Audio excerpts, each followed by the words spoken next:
Right దేశంలోనే number 1 స్థాయిలో నిలబెట్టబోతా ఉన్నాం. రైట్ మల్లికార్జున్ గారు, నిర్మాణానికి సంబంధించి కూడా అంటే ఇప్పుడు ఫ్రీ బేసిస్ ఏవైతే ఉన్నాయో ఇవన్నీ కాదు, మాకు కావాల్సింది ఉద్యోగాలు కల్పించండి.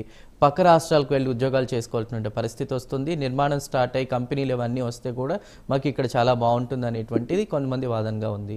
మరి ఉద్యోగస్తుల మాట ఏంటి? దానికి సంబంధించి కూడా బడ్జెట్లో ఎలాంటి మాటలు జరగలేదు. మీరు వాస్తవంగా ఏంటంటే మీరు చెప్పింది వాస్తవం. ఈరోజు గత ప్రభుత్వ హయాంలో ఉద్యోగస్తులకు కూడా నెలసరి జీతాలు పడలేనమాట వాస్తవమే. అది అందరూ గమనించాలి. ఈరోజు ఆంధ్రప్రదేశ్ రాష్ట్రమే కాదు, దేశవ్యాప్తంగా కూడా ఈరోజు 1వ తారీఖు లోపునే ఆంధ్రప్రదేశ్ రాష్ట్రంలో నెలకు జీతాలు పడుతున్నాయి. ఇంకొకటి ముఖ్యంగా ఈ బడ్జెట్ గురించి చాలామంది ఒకటే సంక్షేమము, వృద్ధి, గ్రోత్ రేట్ ఈ 3 కలవింపుగా నేను చెప్తున్నాను సార్. ఒకటి ముఖ్యంగా విద్య, వైద్య, ఆరోగ్యానికి ఎక్కువ కేటాయింపులు చేయడంతో పాటు ఈరోజు ఏవైతే గత ప్రభుత్వం చేసినటువంటి వ్యవస్థలకు సంబంధించి ఆర్థిక లోటు అంటే ఆదాయం తక్కువ ఉంది, వ్యయం ఎక్కువ చేశారు. వాటి లోటుపాట్లను సరి చేసుకుంటూ ఈరోజు ప్రభుత్వం యొక్క 2 కళ్ళు ఏదైతే ఉందనుకో గ్రోత్ రేట్ అయినా వెల్ఫేర్ మెకానిజం, అదేవిధంగా ఉద్యోగస్తులకు ఇవ్వాల్సినటువంటి జీతభత్యాలు కావచ్చు, నెలసరిగా ఇచ్చేటువంటి వృద్ధుల పెన్షన్లు కావచ్చు, లేదంటే ఇతర సంక్షేమాలని కూడా దారిని పెడుతూ వారికి డిస్ట్రిబ్యూషన్ చేస్తూ ఈరోజు ఆంధ్రప్రదేశ్ రాష్ట్ర వ్యవస్థని ఏ విధంగా ముందుకు తీసుకువెళ్ళాలి అనే విధంగా ఈరోజు కూటమిలో భాగస్వామిలో ఉన్నటువంటి బీజేపీ కావచ్చు, టీడీపీ కావచ్చు, జనసేన నాయకత్వంలో ఈ బడ్జెట్ రూపొందించారు. ఈరోజు మేము ఒకటి స్పష్టంగా చెప్తున్నాం సార్, ఈ బడ్జెట్ ద్వారా అంటే బొత్స సత్యనారాయణ గారు కావచ్చు, వైఎస్ఆర్సీపీ నాయకులు వీళ్ళందరూ కూడా ఆత్మస్తుతి, పరనింద సంథింగ్ ఇలా కొన్ని అంటే సింపుల్ లివింగ్ మోస్ట్ థింకింగ్ లాగా మా బుగ్గన రాజేంద్రనాథ్ రెడ్డి గారు కూడా మాట్లాడారని నేను ఒకటే చెప్తున్నాను సార్.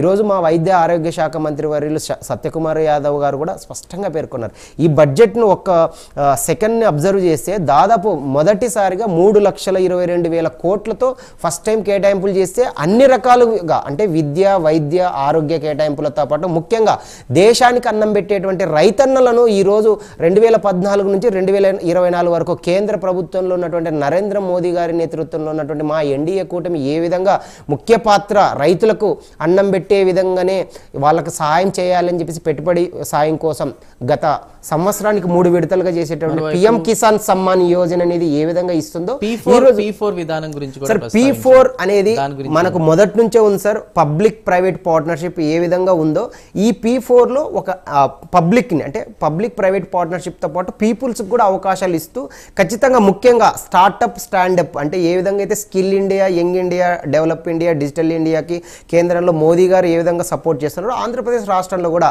విజనరీ లీడర్ అయినటువంటి చంద్రబాబు నాయుడు గారు కూడా ప్రజలలో చాలామంది ఎంటర్ప్రైనర్స్ అంటే చదువుకున్నటువంటి యువతను ప్రోత్సహించే ఉద్దేశంతో P4 ఒక మెకానిజంని తీసుకొచ్చారు. ఖచ్చితంగా సార్ ముఖ్యంగా ఈ P4 మెకానిజంని ఆల్రెడీ రోడ్ అండ్ ఇన్ఫ్రాస్ట్రక్చర్లో ఇంప్లిమెంటేషన్ చేస్తున్నట్లు మనకు అందరికీ తెలుసు.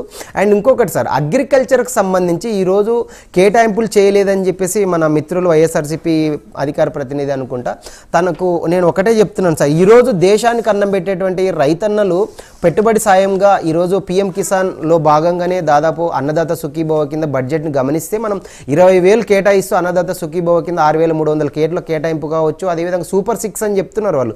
దీపం పథకం కింద 2,600 కోట్ల కేటాయింపు కావచ్చు. తల్లికి వందనం అంటే పిల్లలకు వెళ్ళే స్కూల్కి ఎటువంటి విద్యా వైద్య విధానాలు అందించాలనే ఉద్దేశంతో 9,407 కోట్లు. ముఖ్యంగా సార్ ఎస్సీ వాళ్ళకు కావచ్చు, ఎస్టీ వాళ్ళకు కావచ్చు, అదేవిధంగా ఎస్సీ, ఎస్టీ, బీసీ స్కాలర్షిప్కి సంబంధించి ఓవరాల్గా స్కూల్స్ అండ్ స్కాలర్షిప్స్కి 34,000 కోట్ల కేటాయింపు ఈ బడ్జెట్లో కేటాయించడం జరిగింది. ముఖ్యంగా ఎన్టీఆర్ భరోసా పెన్షన్లు అంటే కేంద్ర పెన్షన్స్తో పాటు ఇక్కడ రాష్ట్ర పెన్షన్స్తో కలుపుకుంటే దాదాపు 27,518 కోట్ల కేటాయింపులతో పాటు ముఖ్యంగా మా డిప్యూటీ సీఎం పవన్ కళ్యాణ్ గారి ముఖ్యంగా ముందు చూపుతో ఈరోజు పంచాయతీరాజ్ డెవలప్మెంట్లో రోడ్ అండ్ ఇన్ఫ్రాస్ట్రక్చర్ గత ప్రభుత్వంలో రోడ్లు కూడా బాలేని పరిస్థితులు ఉంటే ఈరోజు ఆ గుంతలు రోడ్లను పూరుస్తూ వాటి డెవలప్మెంట్ కోసం 18,807 కోట్ల కేటాయింపుతో పాటు ముఖ్యంగా మీరు ఉద్యోగాల గురించి అడిగారు కాబట్టి గత ప్రభుత్వ హయాంలో గత 10 సంవత్సరాల్లో కేంద్రంలో 10 లక్షలకు పైగా ప్రభుత్వాలు ఉద్యోగాలు కేటాయిస్తే ఈరోజు ఆంధ్రప్రదేశ్ రాష్ట్రము 20 లక్షల ఉద్యోగాలు కల్పించే విధంగా ముందుకెళ్తామని చెప్పేసి టార్గెట్ పెట్టుకున్నారు. అదేవిధంగా 2047 విజన్ ఏదైతే ఉందో ఎకనామిక్ కంట్రీలో ఆంధ్రప్రదేశ్ 2.4 ట్రిలియన్ ఆర్థిక వ్యవస్థ కింద ముందుకు వెళ్ళే విధంగా, అదేవిధంగా పర్ క్యాపిటల్ ఇన్కంలో $43,000 పైగా వెళ్ళాలని ఒకటి స్పష్టంగా పెట్టుకుంది సార్. ఈరోజు దేశంలో టాప్ 5 నుంచి టాప్ 3లో భారతదేశం ఏ విధంగా ఆర్థిక వ్యవస్థలో ఫ్రంట్ రన్లో వెళ్తుందో ఆంధ్రప్రదేశ్ కూడా ఫ్రంట్ రన్లోకి ముందుకు వెళ్ళాలని చెప్పేసి వికసిత్ భారత్ వికసిత ఆంధ్ర లక్ష్యం దిశగా ఈరోజు వెళ్ళింది. ముఖ్యంగా సార్ ఈరోజు విద్య, వైద్య, ఆరోగ్యం గురించి ఎందుకు చెప్తున్నామంటే అటల్ బిహార్ వాజ్పేయి గారి మానస పుత్రిక ఏదైతే ఉందో అంటే ప్రజలకు ఉచిత వైద్యము, ఉచిత విద్య ఇస్తే ఖచ్చితంగా వాళ్ళ కుటుంబంలో ఉన్నటువంటి ప్రజల యొక్క జీవన ప్రమాణాలు మెరుగు అవ్వడమే కాకుండా దేశం యొక్క ఆర్థిక పరిస్థితులు కావచ్చు, విద్యా పరిస్థితులు మెరుగవుతాయనే దానికి నిదర్శనంగానే ఈరోజు దేశంలో ఉన్నటువంటి 29 రాష్ట్రాలలో ఎయిమ్స్ కావచ్చు, ఫ్రీ ఎడ్యుకేషన్ సిస్టమ్ కావచ్చు, ముఖ్యంగా ఒకటి సార్ వాటర్ అంటే దేశంలో ఉన్నటువంటి నలుమూలల గ్రామీణ ప్రాంతంలో ఉన్నటువంటి ప్రతి ఒక్కరూ కూడా నీటి ఎద్దడి లేకుండా నీటి వసతి కల్పించాలని ఈరోజు ప్రధానమంత్రి నరేంద్ర మోదీ గారి మానస పుత్రికైనటువంటి జల్ జీవన్ మిషన్తో ప్రతి గ్రామానికి కూడా ఈరోజు నీటి కొలాయి కల్పించి నీటి వసతి కోసం జల్ జీవన్ మిషన్ని ఈరోజు తీసుకొచ్చారు. ముఖ్యంగా ఆయుష్మాన్ భారత్ దేశంలో ఉన్నటువంటి ప్రతి ఒక్కరికి ఏ విధంగా పేద మధ్యతరగతి ప్రజలకు ఏ విధంగా విద్య, ఆరోగ్య సదుపాయాలు కల్పించే విధంగా ఈరోజు ప్రస్తుత ఎన్డీఏ కూటమి కూడా ఆంధ్రప్రదేశ్ రాష్ట్రంలో 25 లక్షలకు ప్రతి కుటుంబానికి ఉచిత బీమా అందించే ఉద్దేశంతో ఈరోజు ఆరోగ్య బీమా కూడా కల్పిస్తున్నారు. ఆంధ్రప్రదేశ్ అభివృద్ధిలో కేంద్రం నుంచి సాయం మాటగా మీరేం కన్క్లూజన్ ఇస్తారు? సార్ ఒకటి ఆల్రెడీ నేను మాటలు చెప్పరు మా భారతీయ జనతా పార్టీ నాయకులు ఆల్రెడీ చేతల్లో చేసి చూపించారు. 9 నెలల్లో మిత్రులు టీడీపీ స్పోక్ పర్సన్ కావచ్చు, అదేవిధంగా మా జనసేన పార్టీ అధికార ప్రతినిధి గారు మాట్లాడారు. గత 9 నెలల్లో మేమేం చేసాం, గత ప్రభుత్వము వ్యవస్థలు నిర్వీర్యం చేస్తే ఆర్థిక వ్యవస్థను గాడిలో పెట్టడం కోసం సంక్షేమ నిధులు కేటాయించడం కావచ్చు, 3 రాజధానులు తీసుకొస్తాం డీసెంట్రలైజేషన్ చేసుకొస్తామని చెప్పి ఒక్క రాజధానిని కూడా అభివృద్ధి చేయనటువంటి గత ప్రభుత్వ హాయంలో నెక్స్ట్ రాజధాని విచ్ఛిన్నం అవ్వకూడదని చెప్పేసి అమరావతి రాజధాని నిర్మాణం కావచ్చు, ముఖ్యంగా ఆంధ్రుల హక్కు విశాఖ ఉక్కు అనేది ఏదైతే నినాదనం ఉందో దాన్ని ఈరోజు గౌరవనీయులు నరేంద్ర మోదీ గారు, ముఖ్యంగా పవన్ కళ్యాణ్ గారి యొక్క కృషి కావచ్చు, టీడీపీ యొక్క చంద్రబాబు నాయుడు గారి విజన్తో ఈరోజు వైజాగ్ స్టీల్ ప్లాంట్తో పాటు ఎన్నో రకంగా తీసుకొచ్చాం. నేను ఒక్కటే చెప్తున్నాను సార్, 2047 విజన్ ఏదైతే ఉందో వికసిత్ భారత్ వికసిత ఆంధ్ర లక్ష్యంగా ఈ బడ్జెట్ యొక్క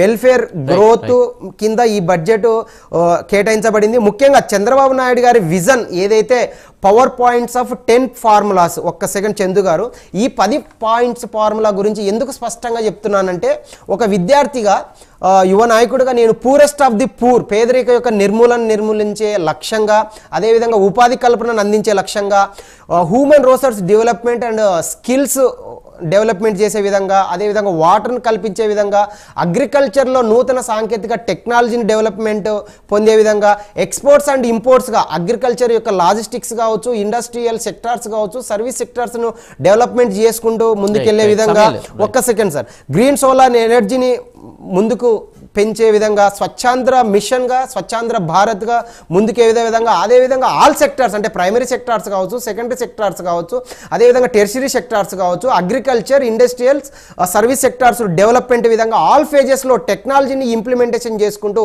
సబ్కా సాత్, సబ్కా వికాస్, సబ్కా విశ్వాస్, సబ్కా ప్రయాస్ అనే నినాదాలను ముందుకెళ్లే విధంగా భారతీయ జనతా పార్టీ సంక్షేమ నిధుల కోసం కృషి చేస్తుంది. ప్రజలు భారతీయ జనతా పార్టీ యొక్క నమ్మకాన్ని పెట్టుకొని మోదీ గారిని చూసి ఆంధ్రప్రదేశ్ రాష్ట్రానికి స్పష్టంగా ఈరోజు మెజార్టీ ఇచ్చారు కాబట్టి ఆంధ్రప్రదేశ్ రాష్ట్ర ప్రభుత్వాన్ని ఖచ్చితంగా ముందుకు తీసుకెళ్తే ఈ విజన్ ని మేము సాధిస్తాము. ఖచ్చితంగా కూటమిలో ఉన్నటువంటి జనసేనతో కావచ్చు, అదేవిధంగా టీడీపీని సమన్వయం చేసుకొని మేము ఖచ్చితంగా ముందుకెళ్తామని చెప్పేసి మీడియా ముఖంగా చెప్తున్నాం.